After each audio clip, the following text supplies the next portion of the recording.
ay patungkol sa ating kaligtasan. Diba? Nung first week, nalaman natin ang patungkol sa biyaya ng Panginoon. Hindi lang basta biyaya, kundi masaganang biyaya ng Panginoon na lagi nating nararanasan. So salamat sa Panginoon. At ito lang, nung nakaraang linggo ay pinag-usapan naman natin ay yung assurance, ang kasiguraduhan ng ating kaligtasan. At dahil pa rin yun sa biyaya ng Panginoon at salamat sa Kanya. At ngayon ay, syempre, ganun pa rin ang ating pag-uusapan patungkol sa ating kaligtasan. At naway patuloy natin na buksan yung ating puso, matanggap natin ng buo itong mensahe ng ating Panginoon. So, sino ba dito sa inyo yung nakaranas na may iligtas? Or kahit hindi lang yung grabe na, kunya may mabubunggo or kahit anong klase ng kaligtasan, ayan, pwede, malulunod. Ay, praise God sa buhay mo, di ba? Na nagawa mong iligtas yung isang tao. Kakilala niyo po ba yon? Oh, hindi, grabe no. Oh, nakasabay lang sa swimming pool. So, ayan, syempre sa ating mga magulang na patuloy na mag-iingat sa ating mga anak. Kapag nakikita natin na mapapahamak yung ating anak, syempre anong gagawin natin? Ililigtas natin. Hanggat maaari, kapag mabubunggo, tayo yung sasalag. Di ba? Aakuin natin. So, dun yun, natural yun sa mayroong relasyon, yung magulang sa anak. Di ba? Natural yun. Automatic yun, kapatid. Pero paano kung sa hindi mo kakilala? Kung si Kuya Renz nga, si Brother Renz, is nagawa niya sa hindi niya kakilala, tayo minsan ay naging ganun din. Paano yung relasyon natin sa Diyos, di ba, nang magkasala tayo, tayo naging kaaway ng Diyos. At dahil doon, yung relasyon natin sa Kanya naputol. Pero anong ginawa ng Diyos kahit ganun yung relasyon natin sa Kanya, na tayo'y kaaway ng Diyos? Di pa rin siya nagdalawang isip na ialay yung Kanyang kaisa-isang anak para sa atin, para tayo iligtas. So ganun pa rin, kinikilala pa rin ng Diyos na tayo nilikha niya sa Kanyang wangis, tayo mga anak niya, at gusto niyang maibalik yung ganung disenyo natin, ganung identity natin sa ating Panginoon. Kaya niya tayo iniligtas.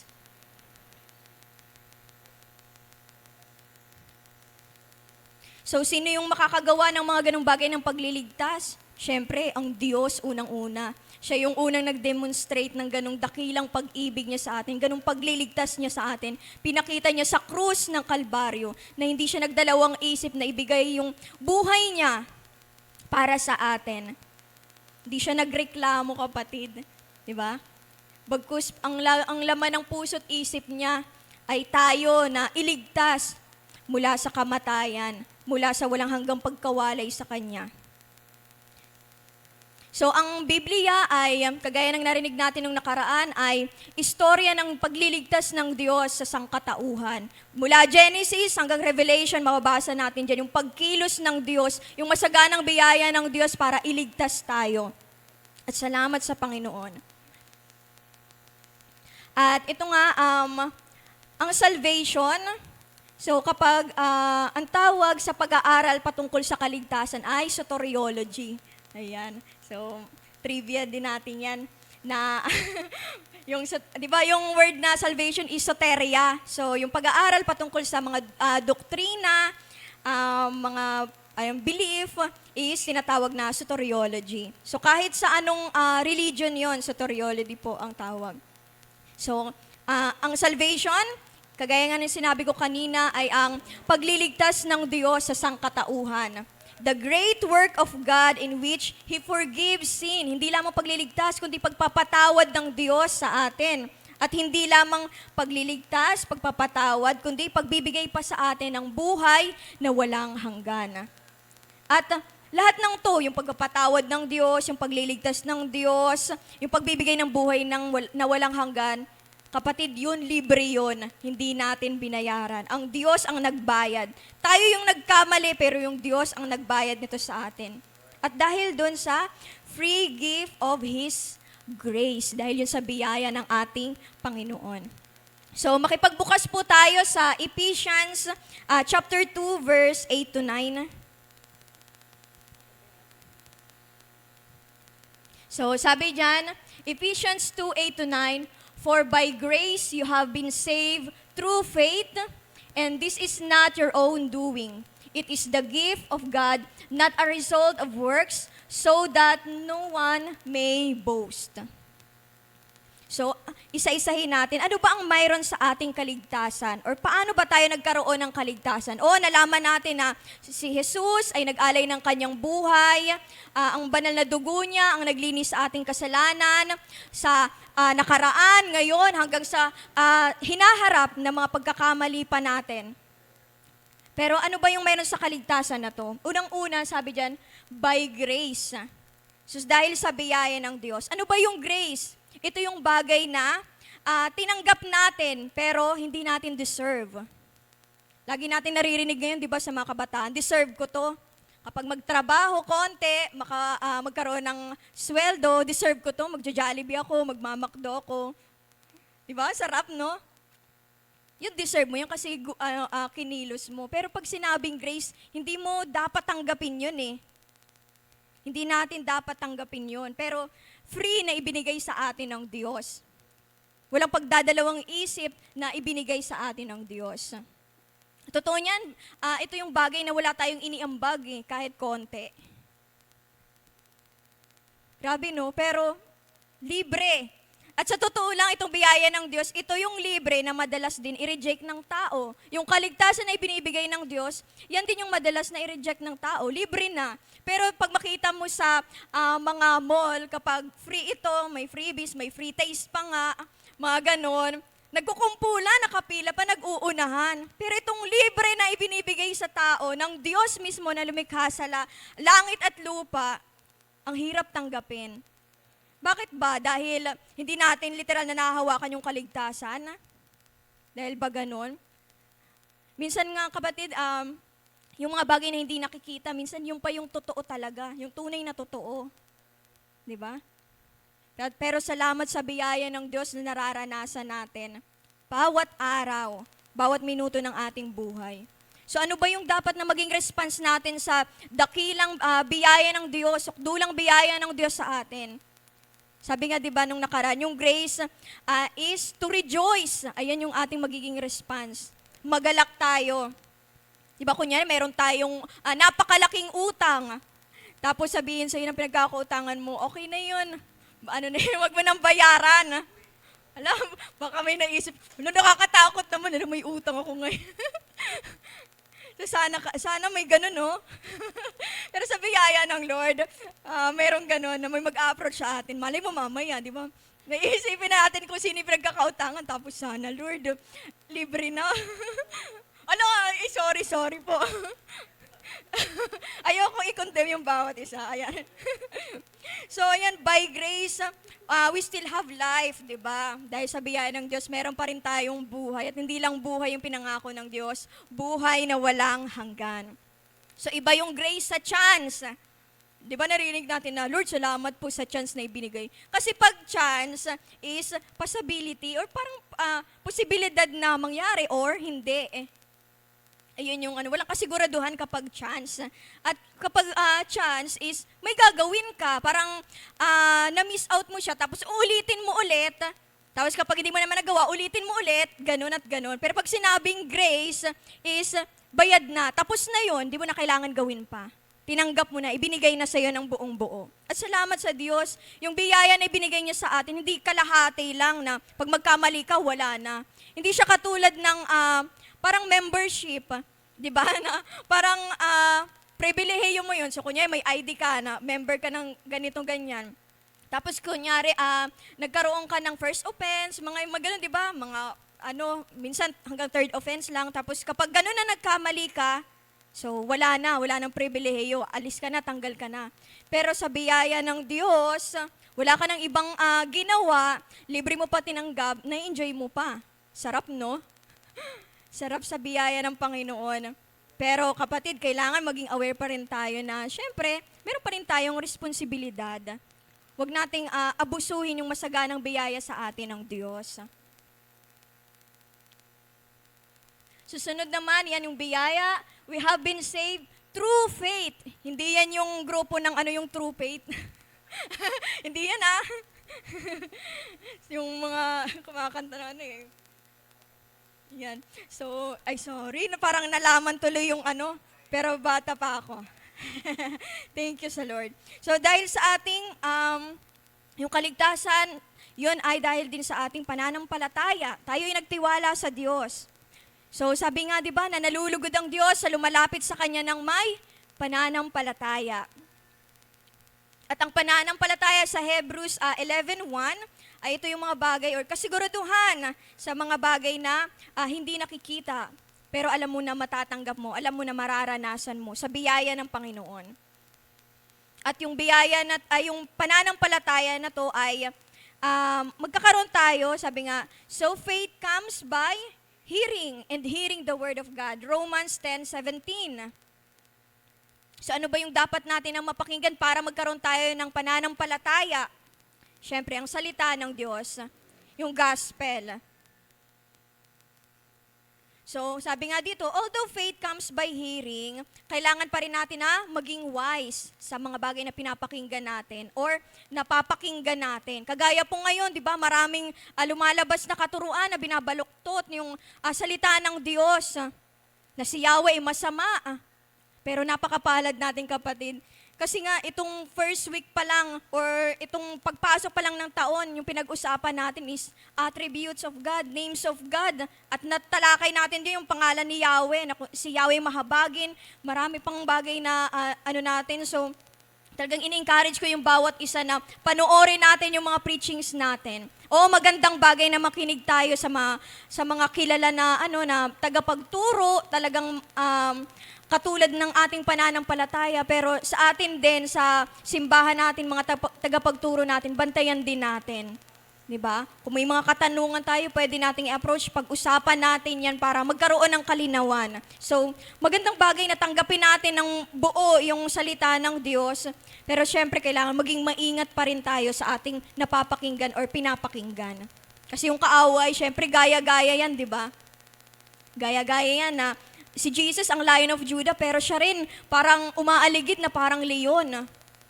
So lahat gagayahin niya, pero ang Diyos, tapat yan siya. Kailanman hindi siya kayang gayahin ng sino man.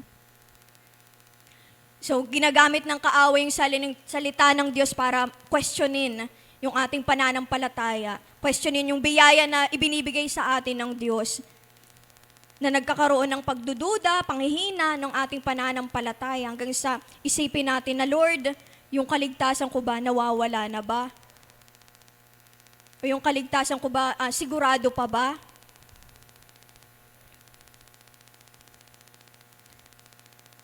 At ang gospel nga, it is the power of God for salvation. Sabi nga sa Romans 1:16.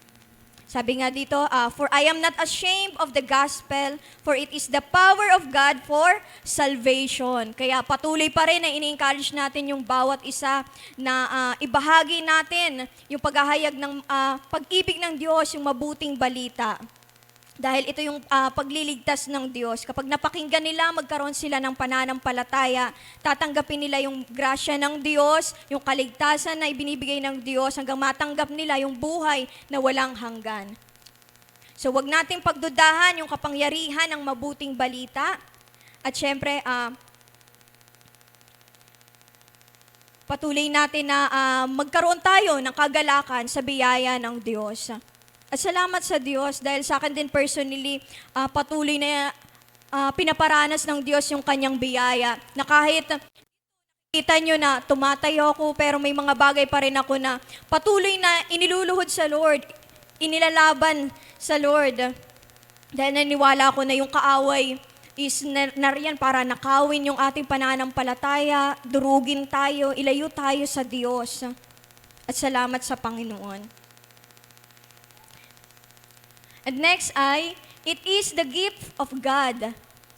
Ito ay regalo ng Diyos. Sabi nga sa Romans 3:24, but by the free gift of God's grace, all are put right with Him through Christ Jesus, who sets them free.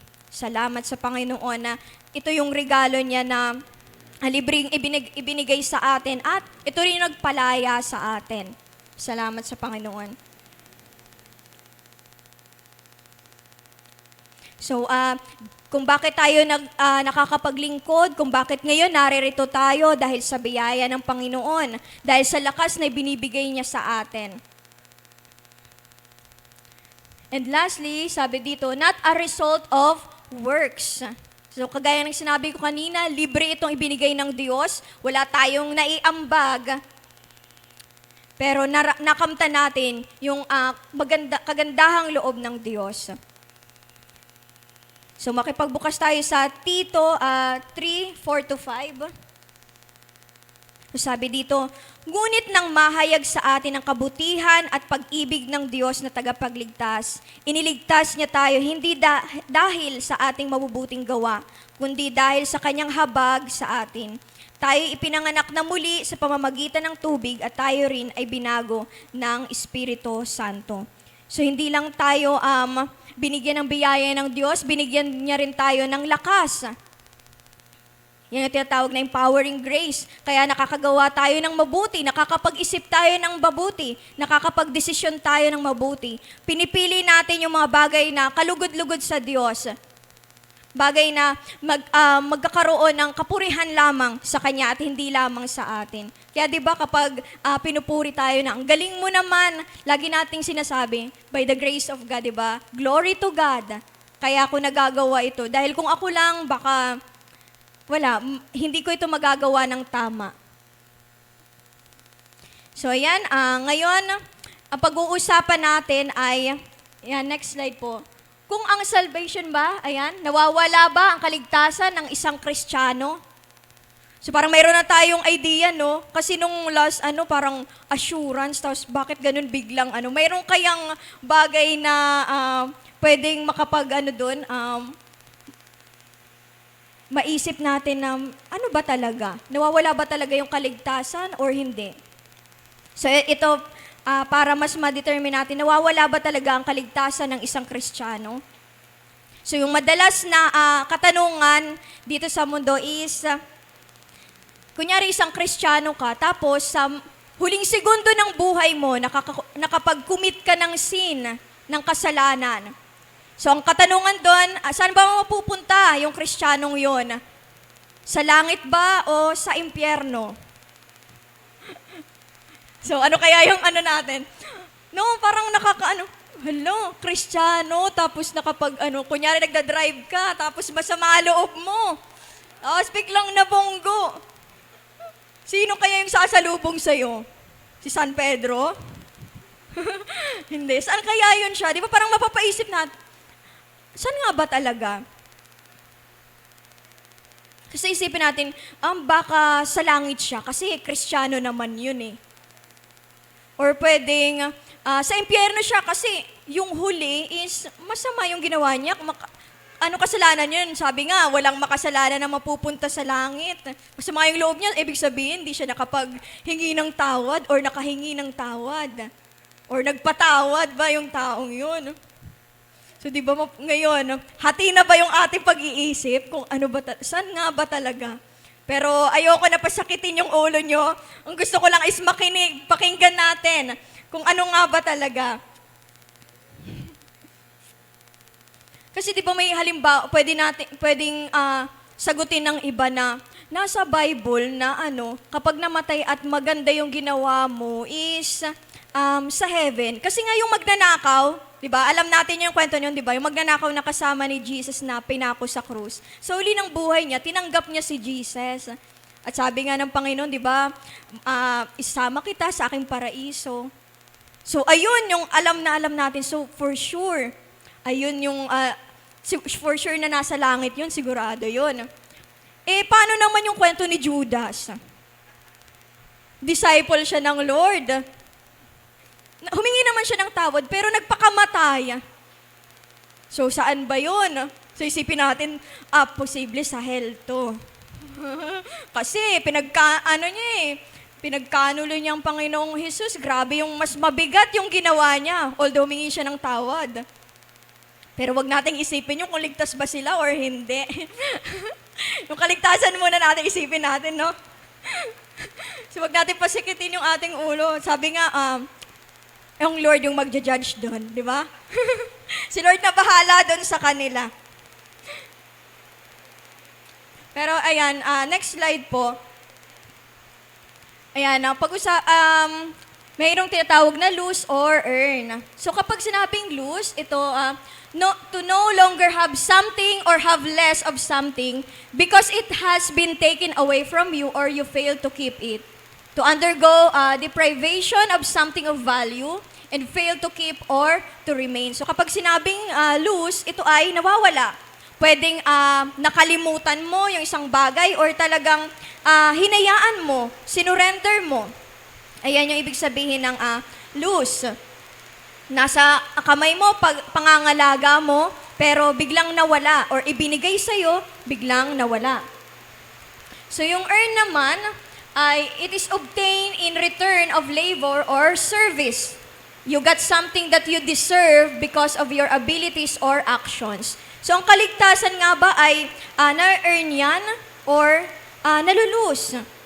Kasi nga 'di ba pwede nating isipin na na-earn yung kaligtasan dahil kumikilos tayo, ipinapamuhay natin yung mabuting balita ng Panginoon. So may ginagawa tayo, gumagawa tayo ng mabuti. Katulad nga 'di ba ng paniniwala natin dati na kapag mabait ka, sa langit ka mapupunta.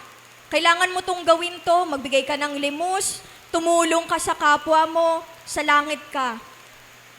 Pero magandang bagay yon, syempre. Mabuting bagay yon na tumulong tayo. At yan din yung sinasabi sa Biblia. Pinapaalala sa atin ng Panginoon na magtulungan tayo. Yung mga nakikita natin na nahihirapan, palakasin natin. Pero hindi yun yung kabuuan ng kaligtasan na tinanggap natin. Hindi lang nagtatapos doon sa pagkilos natin, sa mga mabubuting or effort na ginagawa natin. At syempre, kung bakit din natin yung nagagawa yung mga bagay na mabuti, dahil sa tulong din ng Diyos, dahil din sa banal na Espiritu na nasa atin. Di ba, na mula nang tinanggap natin ang Panginoong Hesus bilang Panginoon at tagapagligtas, is nasa atin na yung banal na Espiritu. Kaya ito yung nagiging daan para magawa natin yung nakalulugod sa Diyos. Magawa natin na mahalin ang ating kapwa. Gawin natin yung mabuti.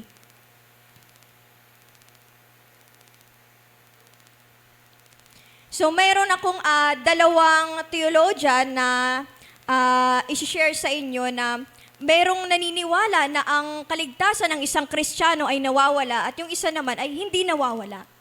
So, next slide po. Ito, si Jacob Arminius. Arminism yung tawag sa theology niya. So, ayan, Arminism is a system of belief that attempts to explain the relationship between God's sovereignty and mankind's free will, especially in relation to salvation. So, ang pinaka-highlight dito is naniniwala siya na ang salvation ay nawawala.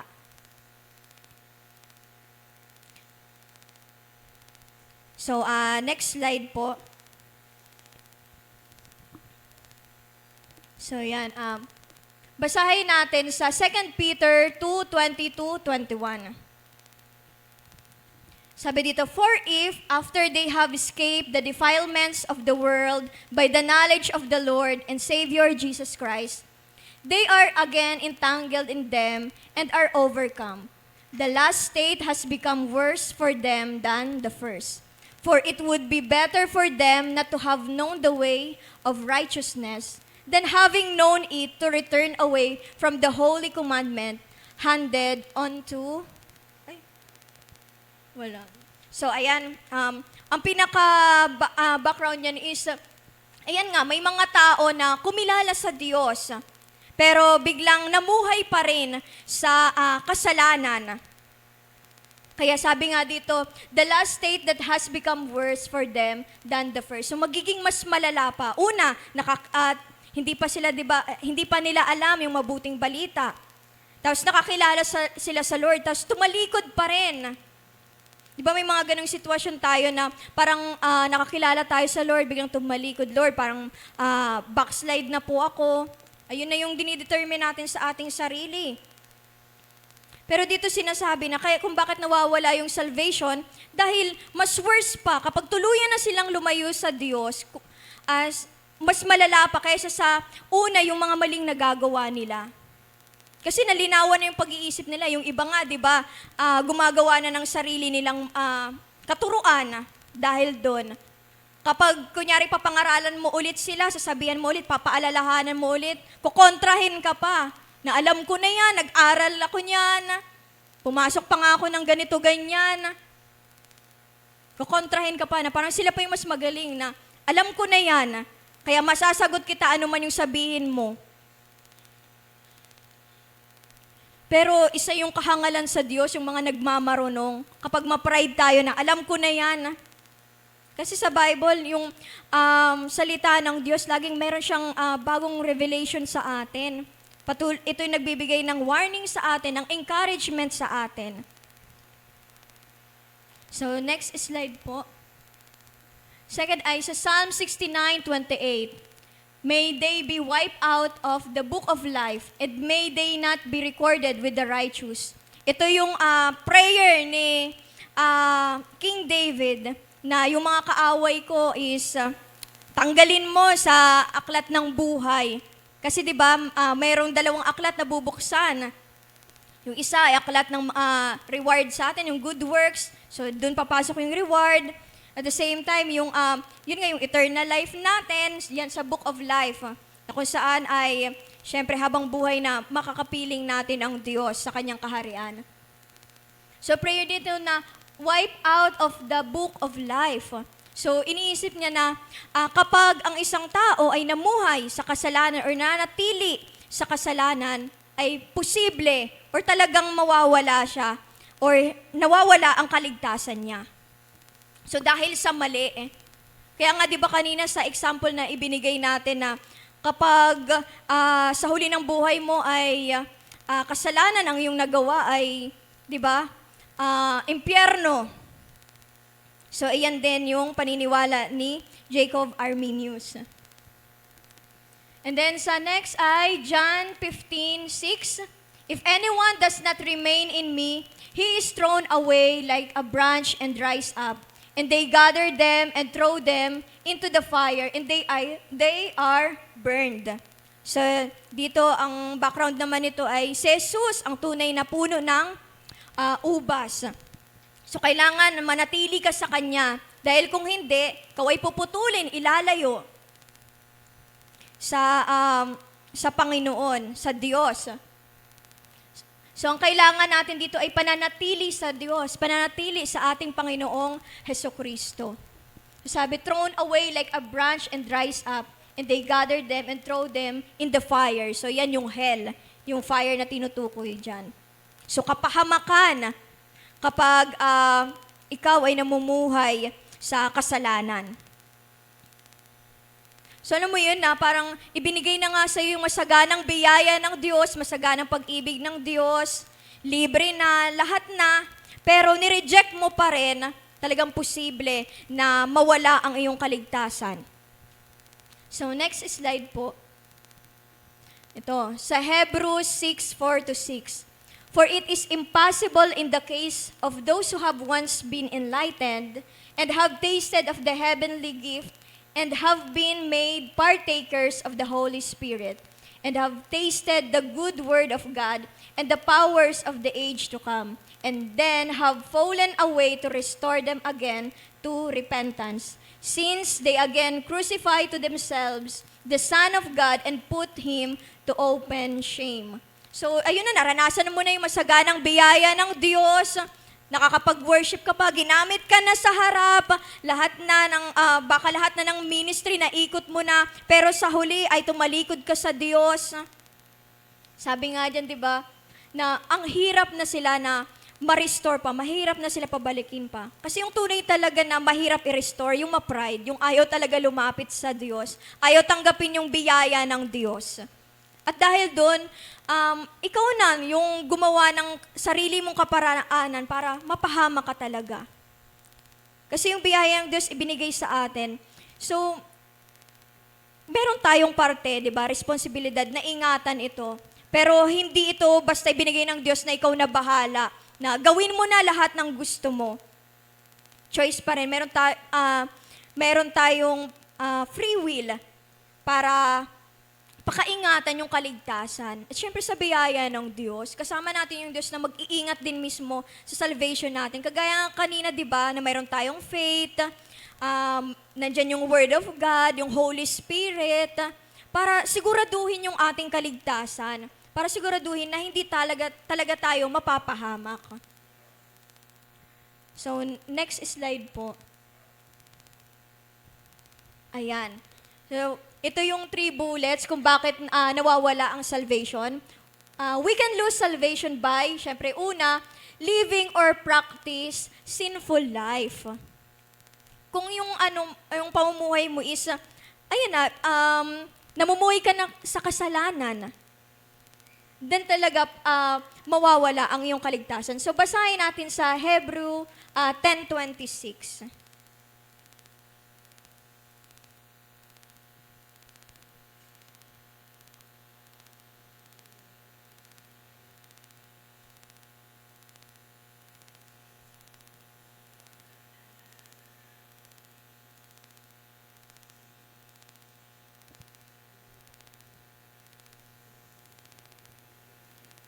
Sabi dito sa Hebrew 10:26, ayan, NASB version po.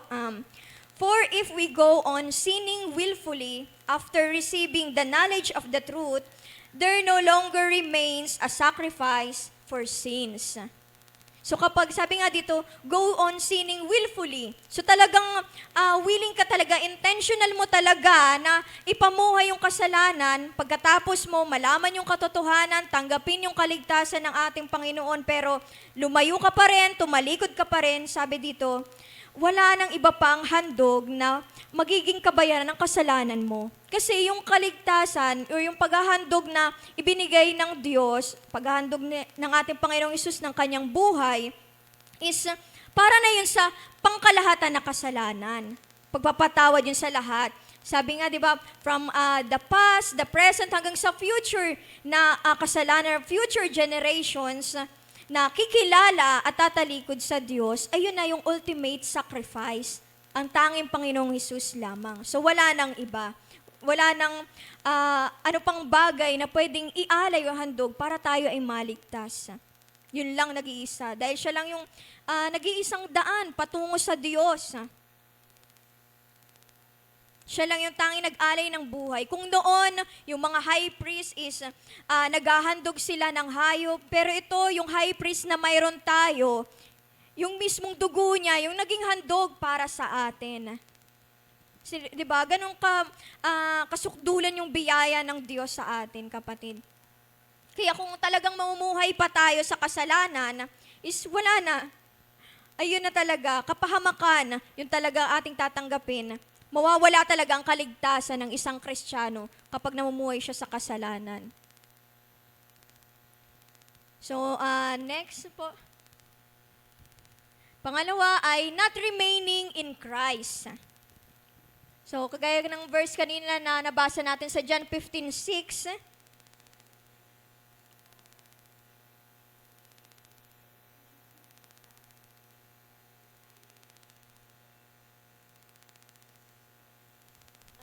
if anyone does not abide in me, he is thrown away as a branch and dries up.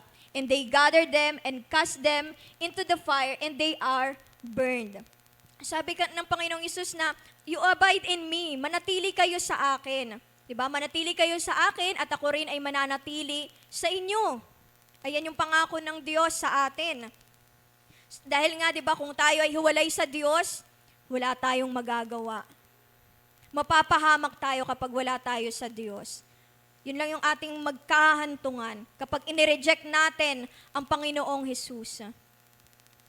Kaya kung sino man ang nagpapakilala dyan na sila yung tagapagligtas, nako, fake news yun, kapatid. Ang Panginoong Hesus lamang ang patungo sa kaligtasan, patungo sa buhay na walang hanggan. So kung sa Kanya hindi tayo mananatili, tiyak syempre yung kapahamakan. Tiyak na tayo talaga ay mapupunta sa apoy ng impyerno. Mawawala yung ating kaligtasan. Pangatlo ay renouncing or rejecting the grace of God. So hindi lamang yung mismong Panginoong Hesus yung nireject natin, maging biyaya niya. So sa Galatians 2:21, ayan. I refuse to reject the grace of God, but if a person is put right with God through the law, it means that Christ died for nothing. So sabi dito na yung mga priest kasi is naniniwala sila na, di ba, yung sa law, yun talaga yung pinakakabuuan ng salvation ng Lord. So kailangan tuparin nila yon, gawin talaga nila ng eksakto yung bawat utos ng Diyos. Pero sabi nga dito, kapag nireject mo naman yung biyaya ng Panginoong Hesus, ang biyaya ng Diyos, sabi diyan na para mong sinasabi na walang kabuluhan yung ginawa ng Panginoong Hesus na sa krus ng Kalbaryo, na walang kabuluhan, na inihandog pa niya yung buhay niya para sa atin, para tayo maligtas. So kapag talagang nire-reject natin yung biyaya ng Diyos, pinapako ulit natin ng Panginoong Hesus. Sinasabi natin na, Lord, hindi enough yung ginawa mo. Kaya pwedeng tayo gumagawa ng paraan para mapunan yung kaligtasan. Pero yung kaligtasan, fully paid na yan, kapatid. Binayaran na yan ng ating Panginoong Hesus. Wala ka nang idadagdag o ibabawas pa dun. Naka-fix na yon. So, ayan, next slide po. Ayan, kung si Jacob Arminius ay naniniwala na ang kaligtasan ay nawawala, ito naman si John Calvin, ayan, sabi dito, best known for his doctrine of predestination. He taught that God determined before all time who would be eternally saved and who would be condemned to hell. So, ito yung paniniwala ng mga osas. Once saved, always saved. So, yung pinaka-background nito ay kapag ang Lord, alam niya na kung sino yung maliligtas at mapapahamak. So, kapag ligtas ka, ano man ang gawin mo, for sure, dun ka sa heaven.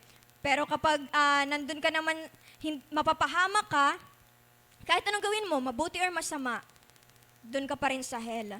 So, walang choice yung tao na, ano ba yun, wala kang gagawin para hindi mo ma-workout yung pananampalataya mo dito eh. Kasi, yun nga, kapag tinanggap mo na ikaw ay ligtas, so, parang okay lang na babuyin yung biyaya ng Diyos. Kasi ano man yung gawin ko pala ay ligtas na ako eh. Tapos nakakalungkot naman yun sa mapapahamak. Kasi sinisikap ko naman na gumawa ng mabuti pero kapahamakan pala. So, next slide po. Ayan, basahin natin sa Romans 8:29-30. For those whom He foreknew, He also predestined to become conformed to the image of His Son, so that He would be the firstborn among many brothers and sisters. And this whom He predestined, He also called. And this whom He called, He also justified. And this whom He justified, He also glorified. So totoo naman, ito yung verse din na pinaglalaban ng osas, di ba, na alam na ng Diyos kung sino yung maliligtas. So, sila ay mamumuhay ng, alam mo yun, kapag pinili mo yung Diyos, parang sa kanila is, pinili ka ng Diyos, so pipiliin mo rin yung Diyos. Ayun yung ano nila dito. Sabi dito, He also predestined, He also called. So yung mga maliligtas, sila yung tinawag. So naniniwala ka ba na tinawag ka ng Diyos? Amen, di ba? Naniniwala tayo. Pero sabi dito, and this whom He called, He also justified. Siyempre naniniwala tayo na nang tinawag tayo ng Diyos, ang naging response natin is repentance sa ating kasalanan. Di ba? At dahil doon tayo napawalang sala, na kinilala natin na, Lord, yung buhay mo, yung paghahandog mo ay sapat para sa kaligtasan ko. Tayo ay pinabanal, di ba? Ginawang matuwid sa harap ng Diyos, napawalang sala sa harap ng Diyos. At sabi dito, sila na napawalang sala, He also glorified. Ito na yung final natin na kung saan pagdating ng Panginoong Hesus, babaguhin yung ating katawan na magiging makalangit. At yan yung plano talaga ng Diyos para sa atin. Na tayo ay maligtas. Para lang yan sa ito yung halimbawa natin is, yung isang guro na magbibigay ng exam. Siyempre, alam natin na ang dalawang patutunguhan sa exam ay pwedeng makapasa ka or hindi makapasa. Pero ang naging sitwasyon natin ay lahat tayo bumagsak. Pero dahil sa biyaya ng Diyos, is nireview niya ulit. Diba? Yung teacher i-review ulit para siguraduhin na makakapasa yung estudyante. At sa susunod na exam ulit na ibinigay niya, may nakapasa na. At nakakalungkot, meron pa rin hindi. So yun, choice na yun ng mga estudyante, di ba, bumagsak lahat. Sa next exam, it's either magre-review sila or papabayaan lang nila. At syempre yung nakapasa, nag-review na sila. At yung hindi, talagang wala silang ibang ginawa. At yun yung biyaya ng Diyos na gustong ipaalala sa atin na, Nak, ibinigay ko na yung biyaya ko, in-offer ko na yung anak ko, binigay ko na yung banal na espiritu, yung salita ko, nandyan na sa'yo, lahat na eh. Pero, nireject mo pa rin.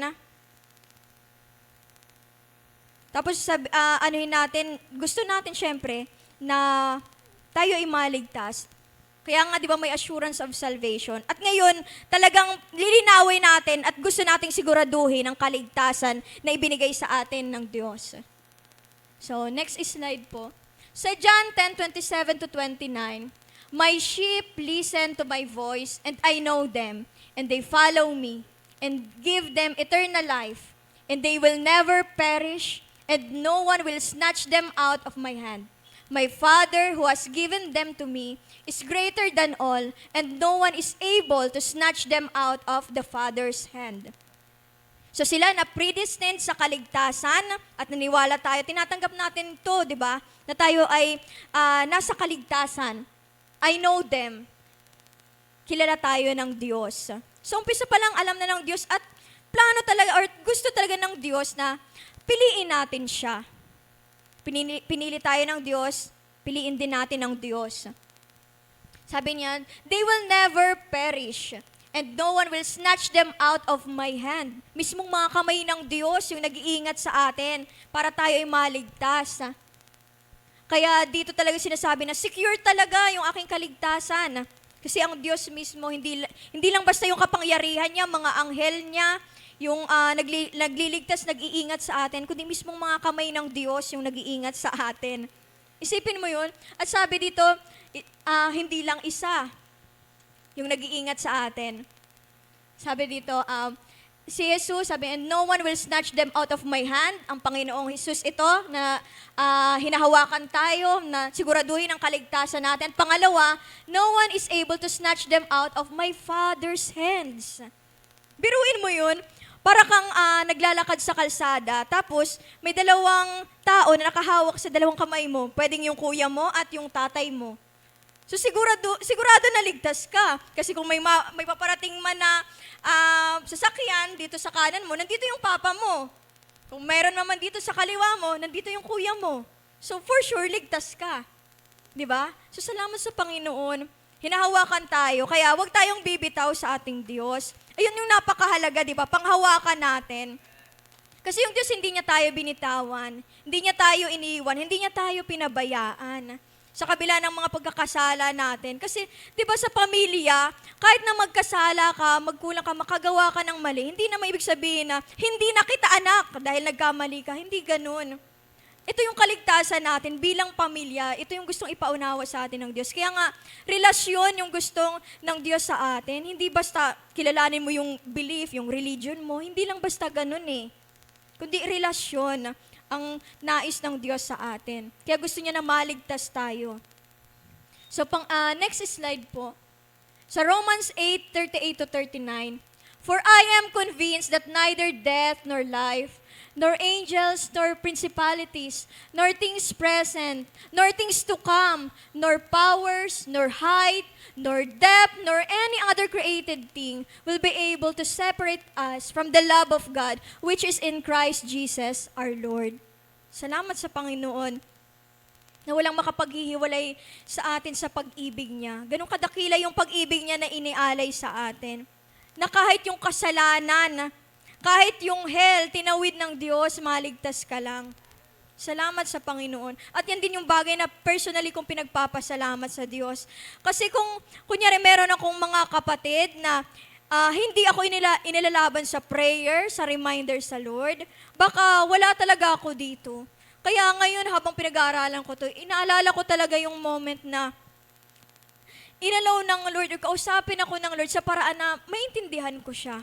At naniwala ko, ayun din yung naging sitwasyon natin. Nang tayo hindi pa totally nakakilala sa Lord, na kinakausap tayo ng Lord sa paraan na kaya nating unawain, hindi ganun kalalim. Oo, nandyan yung mabuting balita, yung gospel na napakinggan natin, pero merong personal na pangungusap yung Diyos sa atin, na talagang nasa atin kung isasantabi natin or tatanggapin.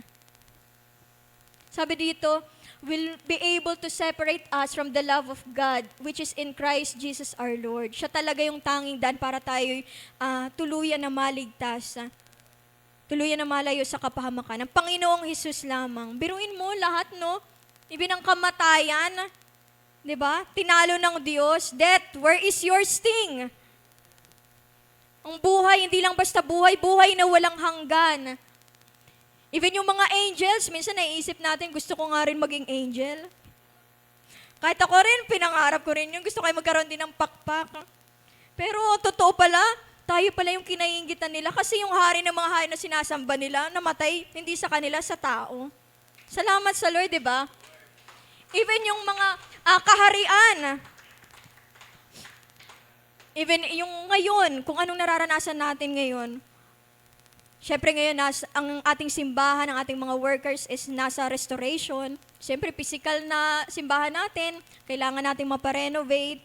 Tayo din mismo, spiritually, and even ako, talagang kailangan ko rin ng pagre-restore ng Lord at napakaganda na paalala sa atin ng Diyos na, nak, manghina ka man, palalakasin kita, hindi yun magiging dahilan para mawala ang kaligtasan mo, hindi yun magiging dahilan para mawalay ka sa akin. At sa oras na ikaw ay malakas, palakasin mo yung mga kapatid mo sa pananampalataya at dahil din yun sa biyaya ng ating Panginoon. So patuloy tayo na manatili sa Kanya. So next slide po. Yan. Our salvation is assured or secured because it is fully paid by Jesus Christ. Diba? Kung yung cellphone mo ngayon, iPhone, ano ba yung pinakamagandang ngayon? Diba? Fully paid, yun yung mga pinagmamalaki, no? Fully paid. Pero tayo meron din. Tayo din is fully paid ng ating Panginoong Hesus. Salamat sa Diyos. No? Yung kaligtasan natin, fully paid. Salamat sa Diyos.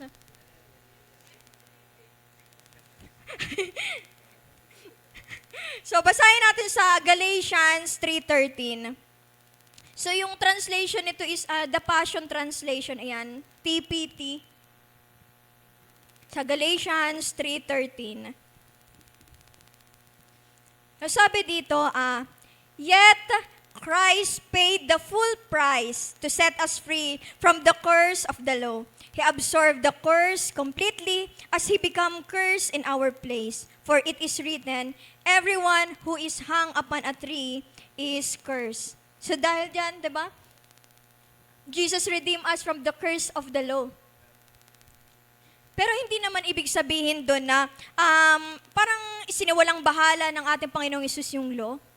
Siyempre, pero yung kabuuan doon kung bakit nandyan yung law, is yung pagliligtas pa rin ng Diyos pagpapawalang sala ng Diyos sa atin.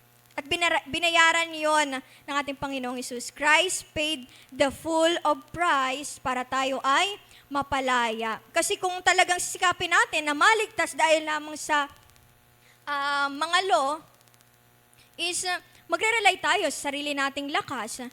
Di ba? Na masyado tayong magiging maingat. Magandang bagay yun. Pero, ayun, at kung magawa natin yun, makumpleto natin, is magiging ma-pride lamang tayo. Kaya hindi yun yung naging kaparaanan ng Diyos. Ang kaparaanan ng Diyos na para maligtas tayo, para mapalaya tayo sa kasalanan, ay yung paghahandog ni Kristo ng kanyang buhay para sa atin. So, pangalawa naman is, God given us the right to be His child when we accept and have faith to our Lord Jesus Christ. Kung bakit sigurado yung ating kaligtasan, or kung bakit secured ang ating kaligtasan, dahil yan, meron tayong karapatan. Di ba? Patuloy natin pinaglalaban ng ating karapatan. Kung dito, karapatan ko yan, so ilalaban ko yan. So ito rin, ipaglaban natin yung karapatan natin bilang anak ng Diyos. Alam natin itong verse na to, di ba? John 1:12. Na lahat ng tumanggap at sumampalataya sa Kanya ay Kanyang binigyan ng karapatan na maging anak ng Diyos. Kung bakit secured or assured ang salvation mo dahil anak ka ng Diyos. Salamat sa Panginoon. And lastly, God's grace is sufficient to us. Enough para sa atin. Yung biyaya ng Diyos na minsan iniisip natin na, Lord, parang itong buong linggo na to, parang dami kong naisip na hindi nakalulugod sa'yo. Itong mga nakaraang buwan, yung mga nagawa ko na dati, sinurrender ko, sinabi ko na sa'yo na hindi ko na magagawa, pero nagawa ko pa rin. Enough ang biyaya ng Diyos sa atin. Sa Titus 2:11-12,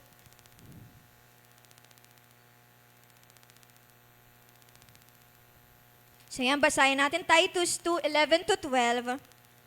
Sa NASB, sabi dito, "For the grace of God has appeared, bringing salvation to all people, instructing us to deny ungodliness and worldly desires, and to live sensibly, righteously, and in a godly manner in the present age." Yes, thank you sa Lord. Sabi dito, "For the grace of God appeared, bringing salvation to all people." Ang biyaya ng Diyos ay nariyan para magdulot sa atin ng kaligtasan. Salamat sa Panginoon. At hindi lamang magdudulot ng kaligtasan, dito natin magagawa na ma-work out yung ating kaligtasan. Kasi nandiyan yung banal na Espiritu. Sabi dito, instructing us to deny ungodliness. Hindi ibig sabihin doon na yung perfecto ka na. Sabi, kapag dinideny mo, di ba, kapag lalapit pa rin siya, nandiyan pa rin yung temptasyon. Hindi yun mawawala. Hanggat dito tayo sa mundo, nandiyan pa rin yung temptasyon ng kaaway. Pero kailangan sabi dito, deny ungodliness. Intentional mo na layuan, wag i-practice yung kasalanan. And worldly desires. Kailangan yung nais mo ay yung kalooban ng Diyos. Sabi dito, to live sensibly and righteously. Mamuhay ka ng banal. Kaya napakahalaga yung ating pamumuhay na talagang sa biyaya ng Diyos, patuloy natin na sinasabi na, Lord, magagawa ko to sa biyaya mo. Na kung minsan meron tayong parang selfish desires, is na itatama. Kaya nga sabi ni Paul, di ba, na kailangan do not conform to yung mga bagay na narito sa mundo. Kailangan i-renew natin yung ating pag-iisip. At dahil doon, di ba, sa biyaya ng Diyos, binibigyan niya tayo ng karunungan para makapagdesisyon, piliin yung tama at nakalulugod sa Diyos. So, next slide po. So, ayun, mayroon na ba tayong naiisip na ano nga ba? Nawawala nga ba ang kaligtasan ng Kristiyano or hindi?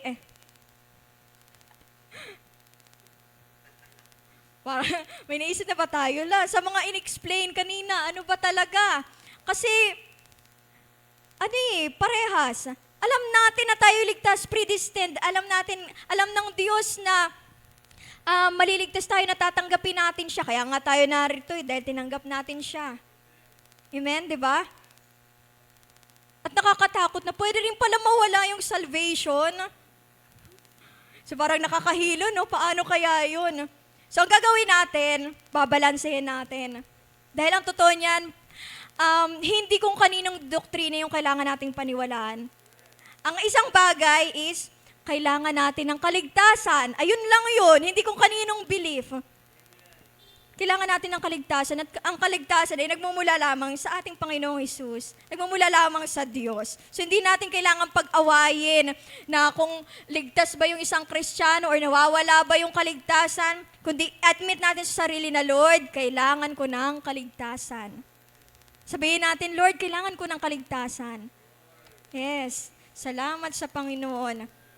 So basahin natin sa Hebrews 10:19-27. Sabi diyan, therefore, brothers and sisters, since we have confidence to enter the holy place by the blood of Jesus, by a new and living way which He inaugurated for us through the veil, that is through His flesh. And since we have a great priest over the house of God, let's approach God with a sincere heart in full assurance of faith, having our hearts sprinkled clean from an evil conscience and our bodies washed with pure water. Let's hold firmly to the confession of our hope without wavering, for He who promised is faithful. Next slide po.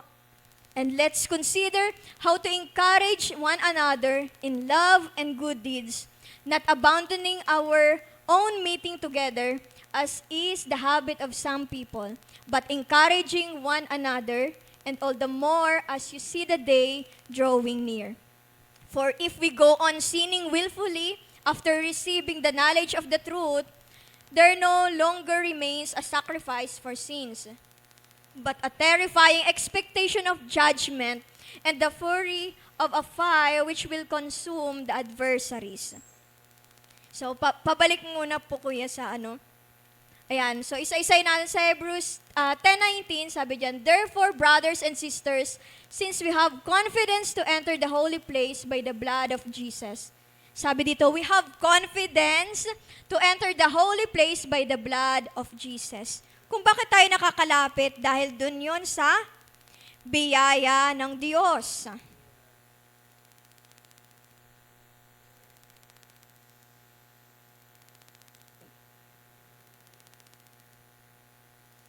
Sabi dito, we have confidence to enter the holy place by the blood of Jesus. It is God's grace. Kung bakit tayo nagkakaroon ng lakas ng loob, ng confidence na humarap sa ating Diyos Ama. Isa nga din dito sa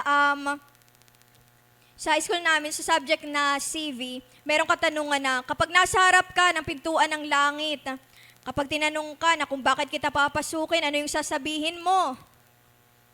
So yan, syempre ang sasabihin natin, di ba, na kinikilala natin na ang Panginoong Hesus ay nag-alay ng buhay. Yung kanyang banal na dugo na naglinis sa atin, nagpatawad sa atin, at hindi rin po ito sa ating mabubuting gawa. Kagaya ng nabasa natin sa Ephesians 2:8-9, by the grace of God, through our faith. At saka, hindi ito resulta ng ating mabuting gawa, kaya wala tayong may pagmamalaki. Dahil lamang ito sa ating Panginoong Hesus, kung bakit mayroon tayong confidence na nasa atin yung blood of Jesus. Di ba? Na kung bakit yung mga Israelites naligtas mula sa kamatayan dahil pinahiran ng dugo ng tupa yung kanilang tahanan. At ayun din yung pinahid sa atin. Ako personally, talagang takot ako sa dugo. Kapag naririnig ko to, nanginginig ako, pero nire-remind ako ng Lord na, dahil sa dugo ko, kung bakit Although nanlalambot ako, pero pinapalakas ako ng Lord na secure yung kaligtasan ko. At ganun din sa atin, pinapaalala sa atin, nasa atin yung dugo ng ating Panginoong Hesus, kaya mayroon tayong lakas ng loob na makalapit sa biyaya ng ating Diyos.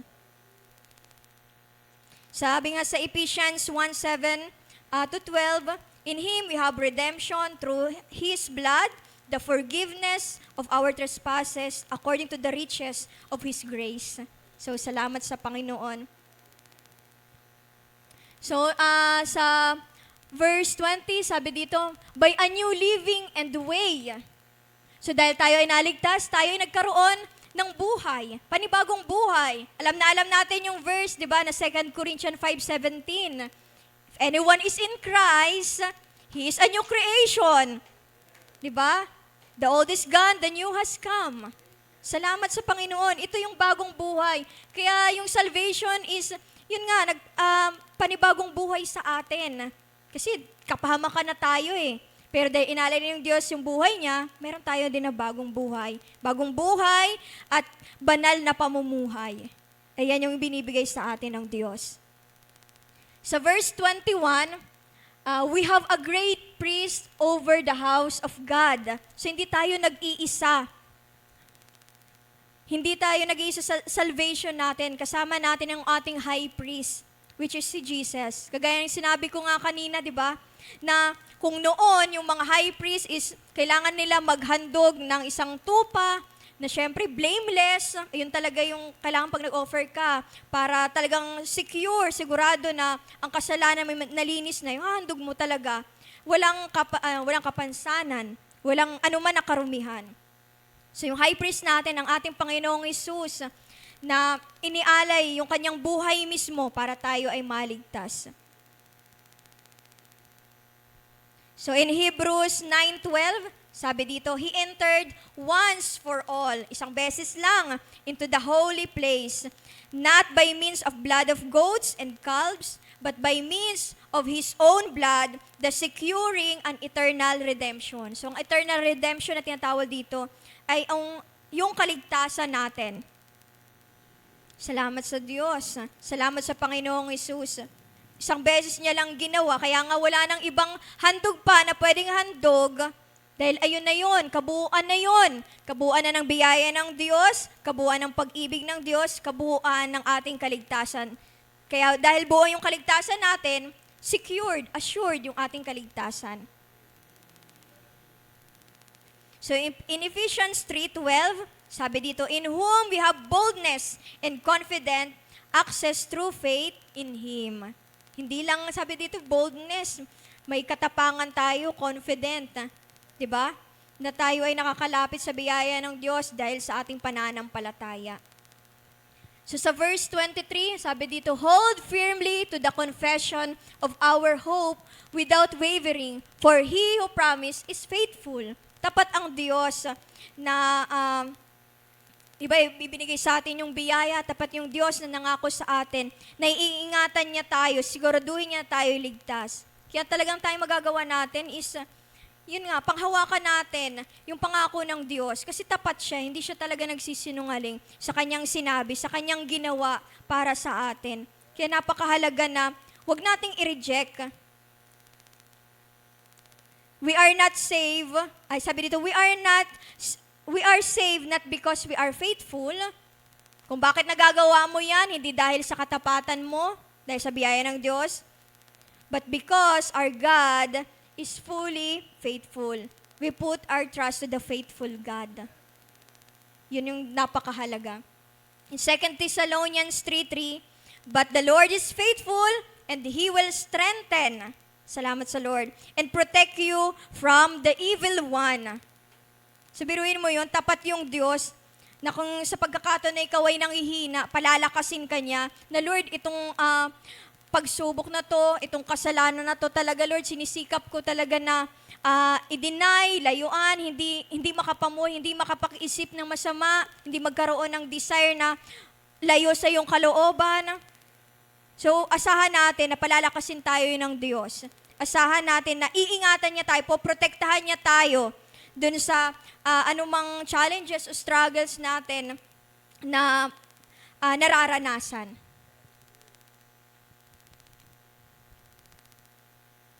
So, next slide po.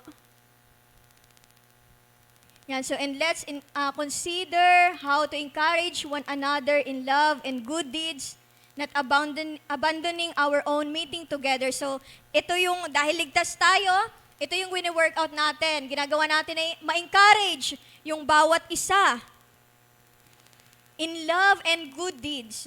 So ano man yung gawin natin ng may pag-ibig, syempre nakalulugod yung sa Diyos. Kasi kahit pinakamainam pa yung gawin natin, kung wala namang pag-ibig, useless lang din yan. At kaya nga tayo, nalalaman nila na tayo disipulo ng Diyos, tayo lingkod ng Diyos, dahil sa ating pag-ibig, hindi lamang sa kapwa natin mananampalataya, kundi maging sa mga tao, di ba, na hindi pa nakakilala sa Lord, mga unbeliever. So, kailangan natin na i-work out yung ating salvation. At ito rin, ngayon, na ginagawa natin, hindi natin kinakalimutan yung ating mga gawain. Diba, sa ating pananalangin, sa mga kabataan, ngayong linggo, sa gawain ng mga workers, hanggang mamaya, sa mga invite natin. Ayan, dahil ligtas na tayo, ito yung magagawa natin, ito yung parte natin, at sa biyaya ng Panginoon. And yan sa verses 26 to 27, sabi dito, for if we go on sinning willfully, After receiving the knowledge of the truth, there no longer remains a sacrifice for sins, but a terrifying expectation of judgment and the fury of a fire which will consume the adversaries. Ito ay patungkol sa warning ng Lord. Una, biyaya, di ba, kanina? Biyaya ng Diyos. Dahil sa biyaya ng Diyos, inihandog niya ang Panginoong Isus. At dahil sa paghahandog ng ating Panginoong Isus, hindi na tayo nagiging selfish, na tayo lang yung ligtas, kundi nagagawa natin na ma-encourage yung bawat isa, empowering grace. Di ba? Napapalakas tayo, maging yung iba. At ang sunod naman ay, ito, yung, tawag dito yung judgment ng Lord, warning ng Lord. Ayan, warning ng Lord sa bawat isa na after natin maranasan yung biyaya ng Diyos, malaman natin ang Panginoong Hesus ay nag-alay ng buhay, naggumawa tayo ng mabuti, pero ang pinaka-huli na ginawa natin ay pamumuhay pa rin sa kasalanan, yun, tiyak talaga na mawawala yung kaligtasan. Pero kapag nalaman natin yung biyaya ng Diyos, pag-aalay ng Panginoong Hesus, ng mabuting, ng kanyang buhay, at alam mo yun, pag-encourage natin sa bawat isa, at sinisikap natin, syempre sa biyaya ng Diyos, ayun yung magagawa natin, sinisikap natin na makapamuhay ng banal, assured yung ating kaligtasan. At salamat sa Panginoon.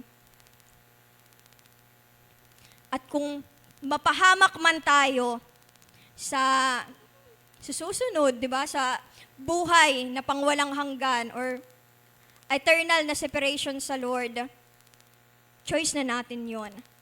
Decision na natin yon.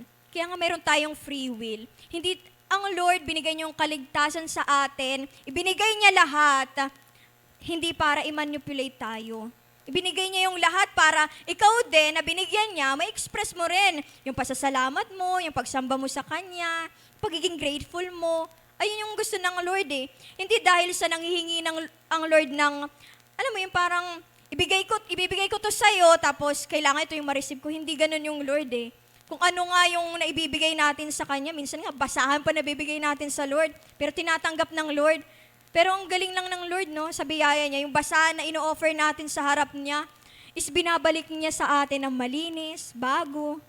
Pagpapaalala sa atin na, nak, yung buhay mo hindi ganun talaga hindi ka patapon. Kaya nga ibinigay ko yung lahat para sa'yo. Para ligtas ka, baguhin ka, ayusin yung buhay mo ngayon. So, next slide po. Ayan. Kung ngayon ay nararanasan natin na parang, oo nga Lord, parang nakakapanghina kapag nagkakasala ako sa iyo. Nakakalungkot, grabe no? Kahit ako may mga pagkakataon na ganyan na tatayo ka na lang, magkakamali ka pa. Or itong buong week, sinisikap mo na, grabe yung kaaway, no? Kapag gagamitin ka, nandun grabe yung temptasyon sa'yo. Tapos kapag ma-fall ka, parang kapag nandito ka na sa harap, mahirapan ka na, alo, mag-worship pa naman ako sa iyo, Lord, yung labi ko. Gagamitin pag-worship sa iyo, pero nung mga nakaraan, nakapagsalita ako ng hindi ko napigilan yung bibig ko. Tapos ngayon, gagamitin mo ko. May mga part pa na sabihin natin na, ayoko muna tumayo talaga kasi hindi ko na perfect yung devotion ko itong tapos ako yung magtuturo. Ayan din yung sinisiksik ng kaaway sa isip ko. Na di ko nga nag-devotion, tapos lakas ng loob mong tumayo, Bible reading ka nga lang, tapos lakas ng loob mong tumayo dito, pagsabihan yung mga mo, ano ka ba? Diba? Parang position ba yung mo? Hindi. Talagang lagi kong nire-review ko, sa biyaya mo, Lord. Confession ko nga kay Pastor na, alam mo po na talagang yung preparation ko talagang kulang. Pero magugulat, bakit ka nakakatayo diyan? Sa biyaya ng Diyos, salamat sa Panginoon. So kung ngayon, nangihina yung ating pananampalataya, ito yung maging prayer natin. Sa Psalms 51:12, restore to me the joy of your salvation and sustain me with a willing spirit. Ito yung maging prayer natin na, Lord, restore unto me the joy of my salvation. Kasi yan yung unang ninanakaw ng kaaway. Yung kagalakan natin na tayo'y ligtas na, yung kasiguruduhan na ligtas na. Kasi kapag nangihina yung ating pananampalataya, doon din nagsishake yung ating salvation eh. Doon nalilesen na, Lord, baka itong sunod-sunod na pagkakamali ko, maging daan para mawalay ako sa iyo. Ina-assure ng Lord na hindi mawawala yung kaligtasan mo, magkamali ka man, basta manatili ka sa akin, tinanggap mo ko, humingi ka ng tawad at sa biyaya ko, palalakasin kita, iingatan kita, hawak-hawak kita sa aking kamay, hindi kita iiwan, ipababayaan. Lord, restore unto me the joy of our salvation, the joy of my salvation. At sabi dito, He will sustain, diba? And sustain me with a willing spirit. Magkakaroon tayo ng desire na, Lord, ilalaban ko pa rin to. Babangon ako sa biyaya mo. Magkasama tayo. Gagawin natin itong bagay na to, Panginoon. Bagay na tanging sa iyo lamang magbibigay ng kaluguran. Next slide po. Basahin natin sa Jude 1:24-25. Now to Him who is able to keep you from stumbling and to make you stand in the presence of His glory, blameless with great joy, to the only God, our Savior, through Jesus Christ our Lord, be glory, majesty, dominion, and authority before all time and now and forever. Amen and amen. Galing ng Lord, no? Who is able to keep you from stumbling. Galing ng Lord, sa biyaya ng Diyos, na kahit ilang beses ka mang madapa, ibabangon ka niya. Pero sabi dito, kaya niya ikip na hindi ka hindi ka tumalikod sa Kanya. Kaya niyang ikip yun kasi hawak-hawak ka niya. Talagang, ikaw lang talaga kapatid. Decision mo, pangahawakan mo ba yung kaligtasan na binibigay sa'yo ng Diyos o bibitawan mo? Kasi yung Diyos, hawak ka niya. Pinoprotektahan ka niya. Lahat, sinicure niya lahat. Pero ayaw ka niya na manipulate. Ang gusto niya na magkaroon kayo ng intimacy, magkaroon ng malalim na relasyon sa Kanya. At dahil doon, di ba, mas lalo mong nauunawaan yung kaligtasan mo.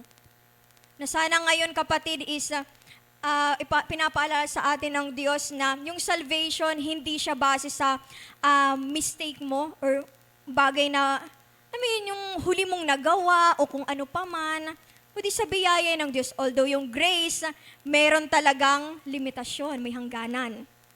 Yung love ng Lord, talagang unlimited yan, unconditional. Pero yung grace, ulitin ko, may hangganan yan. Kaya nga may grace period tayo, di ba, dito sa mundo.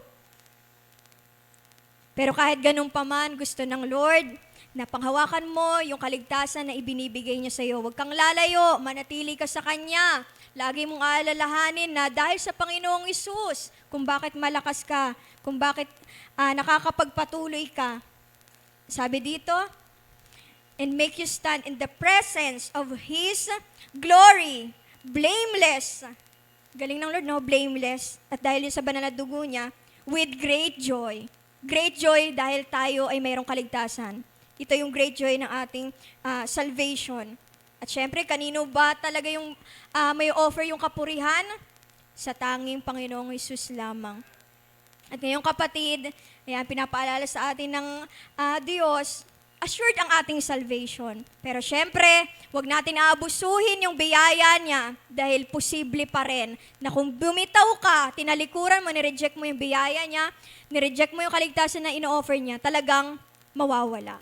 So salamat sa Diyos, patuloy tayo na mamuhay sa biyaya ng ating Panginoon. Sa Kanya po yung kapurihan. God bless po sa bawat isa.